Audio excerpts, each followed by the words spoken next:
You mold, fashion, and create your own future by your present thoughts made manifest.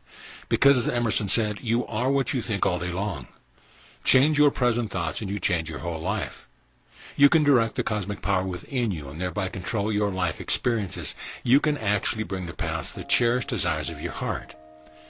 Your mind is constantly in motion as thoughts, images, ideas, dreams, and aspirations come and go. Your world is constantly changing in harmony with your habitual thinking. You create for yourself success or failure, affluence or poverty, health or sickness, and peace or pain by your conscious and subconscious thought. For as a man thinketh in his heart, or his subconscious mind, so is he. Proverbs 23:7. Any thought of yours, good or bad, if consciously accepted, is implanted in your subconscious mind, and it comes forth after its kind. That is why you create your own future. How a new future was gained through cosmic healing power. A few weeks ago I visited in a hospital a man who had undergone a major operation. He told me that his kidneys had completely given up functioning, and he asked me to pray for him, saying, "I have no future, I am only 40, but I suppose I'm done for. What will happen to my family? Prayer is all that's left." I said to him that his first step was his willingness to believe that the cosmic healing power which made his body and all its organs could restore and heal him. We prayed together as follows. We join together now in knowing that the cosmic healing power which made your body and all its organs knows all the processes and functions of your body, and the miraculous healing power is permeating every atom of your being, making you whole and perfect. All your organs are God's ideas, and through the power of the Almighty, they are functioning perfectly now. After about 15 minutes, our prayer was answered and his kidneys began to function, which pleased his surgeon immensely. He is now back with his family and in perfect health, and while conferring with you recently, he said, "My future is assured. I know that my future is my present thought grown up." This man knows that his faith in the goodness of God, in the guidance of God, and in the creative power of his own thought will always be made manifest in his life. With this attitude, he is building a glorious future for himself full of harmony, health, peace, and abundance. How to assume responsibility for the future. Some months ago I had an interview with a man who was blaming circumstances, God, fate, bad luck, and his in-laws for his unhappy and inharmonious condition. I explained to him that all of God's riches were available to him, health, wealth, love, peace, harmony, and the cosmic creative power, which he could instantly contact through the medium of his thought. I emphasized the fact that it was up to him to make his own future whatever he wanted it to be, but that he had to open his mind to receive the bounty of God. Here is the formula I prescribed for him, which I called mental and spiritual medicine. First step, take all your attention away from old hurts, grievances, resentment, and ranking memories, and cease all self-condemnation or criticism of others. Second step, take time out morning and evening to implant in your subconscious mind, by regular, systematic, and constructive thinking, the mental patterns of harmony, abundance, security, success, and full expression. Third step, instantly chop off the head of every thought of fear, worry, sickness, defeat, discouragement, or lack of any kind. This means that you can cremate or burn up every negative thought by immediately substituting constructive thoughts such as harmony, peace, love, joy, right action, and divine guidance. He undertook this mental discipline, and in a month's time he noticed a most remarkable change in his affairs, in all phases of his life. He held on to this new mental and spiritual regime perseveringly and unflinchingly, and discovered that as he changed his mind, he changed everything. His business prospered, he sleeps better at night, he has ceased blaming others, and he is going ahead by leaps and bounds. He said to me, "I realize that my future is my invisible thinking made visible. This is the truth that set him free." It's never too late to change for the better. I recently explained to a young woman that the future was in her own hands, and that she could literally do anything with her life, because it was her life. The truth is that she could actually change her future. She had thought heretofore that her future was in the hands of God, and she could not determine and create her own destiny. She pointed out to me that her mother had always told her that God knew best, and that she should take what comes and be content. I explained to her that this isn't the truth, that she had to take the initiative, and that God, the cosmic power, would not work for her except through her, i.e., through her thought and imagination. She adopted an intelligent plan and decided to run her life as methodically and efficiently as a successful person operates his business. The following mental technique was outlined for her with the instruction that she was to affirm these truths 3 times a day, feelingly and knowingly, and with a deep understanding that every thought tends to execute itself unless neutralized by a counterthought. I am now designing and mapping out my own future. I am a child of God, and I have the capacity to think, feel, imagine, act, and react. From this moment forward, I choose harmony, health, peace, abundance, divine right action, happiness, and love. I know that these thoughts are like seeds placed in the ground which contain the complete program for their full development. Likewise, my subconscious mind knows how to bring forth all the mental seeds I am depositing in my mind. I know my thought and feeling create my destiny, and I rejoice that it is so. In less than 3 weeks, by following the above technique and prayer process, she had added color, vitality, joy, happiness, and luxury to her life. She subsequently married a young physicist, has gone on a trip around the world, and has experienced a wonderful mental transformation, whereby her life now has color, beauty, and love. She has discovered that the normal desires and demands of the full life can be met in an intelligent manner, since she has permitted herself to become a creative outlet for the cosmic power within her. She told me, "It is wonderful to know that I'm a child of God, and that God is releasing and expressing himself through me, and that I create my own future." Why you are always planning for the future. You are always planning for the future, because if you are thinking or planning something for the future, you are thinking about it now. Likewise, if you are fearing delays, obstacles, and impediments to your future plans, you are thinking of these things now. In the cosmic mind, there is no time or place, only the eternal now. It is omnipresent, timeless, and spaceless. There are many people who get the weekend off and look forward to Blue Monday, or Black Monday as some call it. Naturally, it becomes a day of confusion and depression to them, as they had consciously decreed their future and their subconscious had responded accordingly. In all probability, they didn't even know that they had planned ahead and had thus created their own future. When you really want to change your future, you will come to a decision to change your thoughts, feelings, actions, and reactions. You can have a new birthday in God when you realize that your mind is a part of the cosmic mind, and that the cosmic power is with your thoughts of good.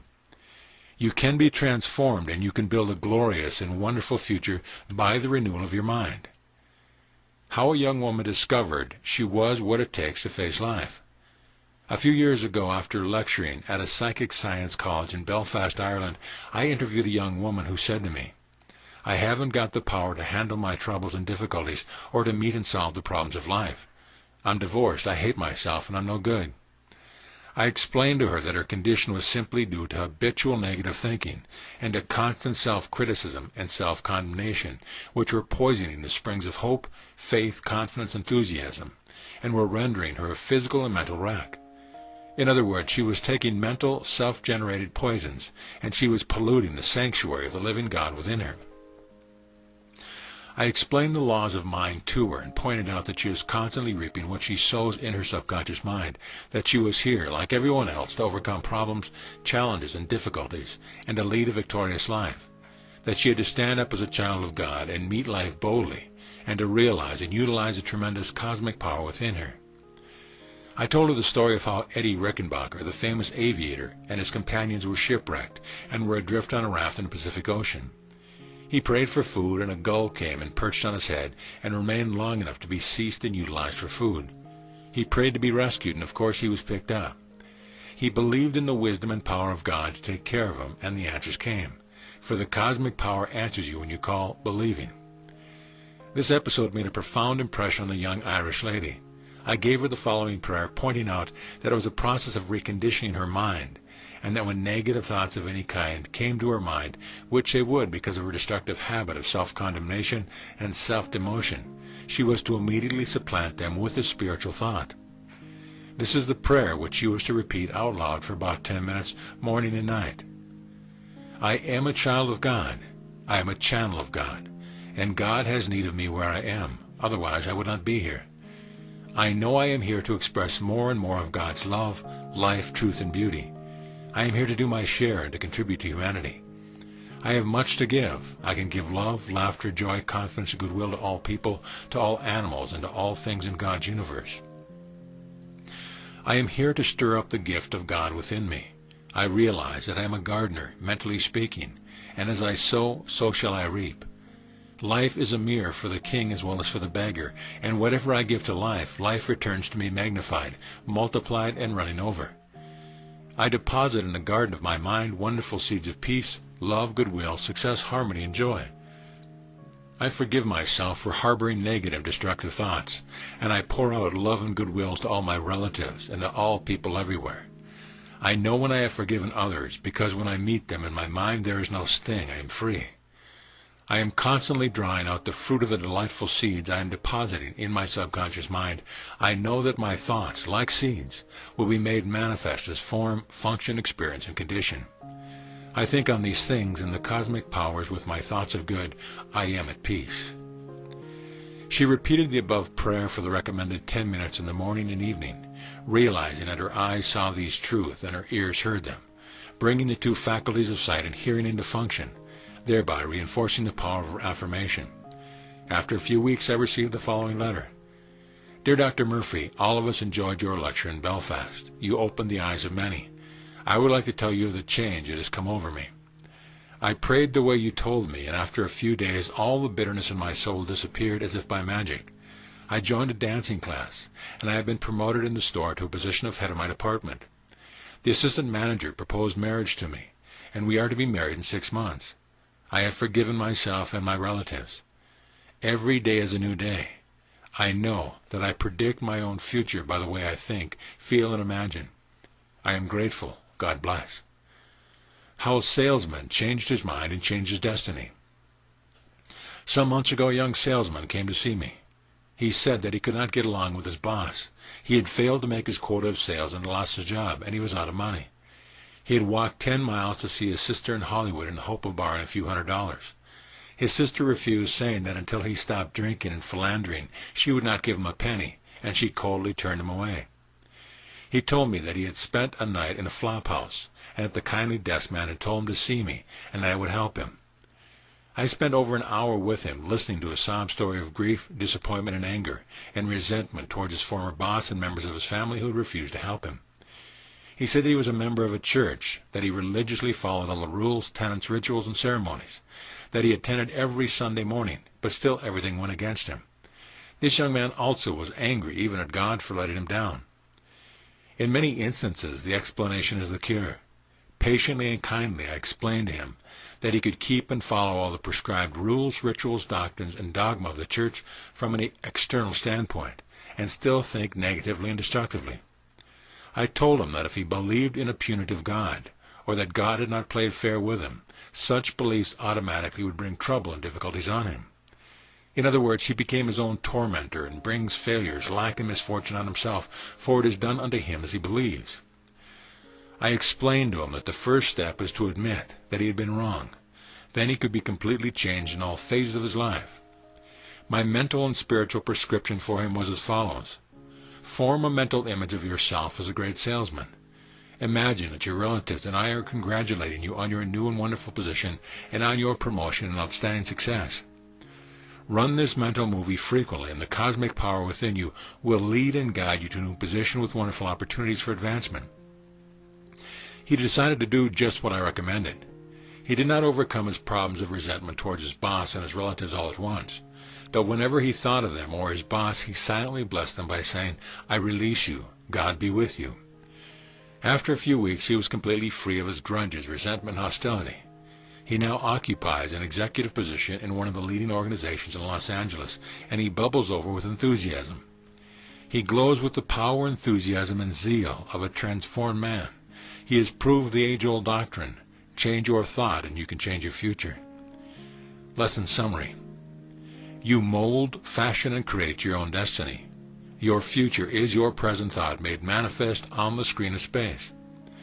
The first step in changing your mind, body, and environment is to believe that the cosmic healing power which made your body can heal you and bring you into life all kinds of blessings. The cosmic power is all-wise. You must assume responsibility for your future and cease blaming your in-laws, God, life, and the universe. You can instantly contact the cosmic power through the medium of your thought and make your future what you want it to be. Take time out morning and evening to implant in your mind by regular, systematic, and constructive thinking the mental patterns of success, prosperity, abundance, right action, harmony, and full expression. Your future is in your own hands for the simple reason that whatever you sow in your mind, you will reap on the screen of space.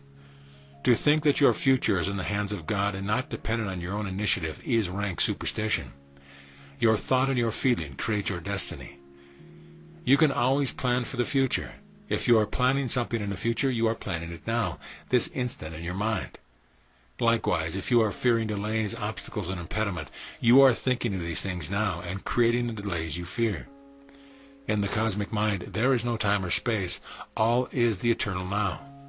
Plan something glorious and wonderful now in your mind. Meet your challenges, problems, and difficulties boldly. Realize that the problem is there, but God is there too. Then every problem is divinely outmatched. Stand up to the problem as a child of God and grapple with it courageously, and the cosmic power will instantly come to your aid. When you begin, God begins. You predict your own future by the way in which you think, feel, imagine, act, and react. You can follow all the rules, tenets, rituals, and ceremonies of a particular church and still be miserable, frustrated, and unhappy. You and only you are responsible for the way you think and believe. Change your thought life, and you change your destiny.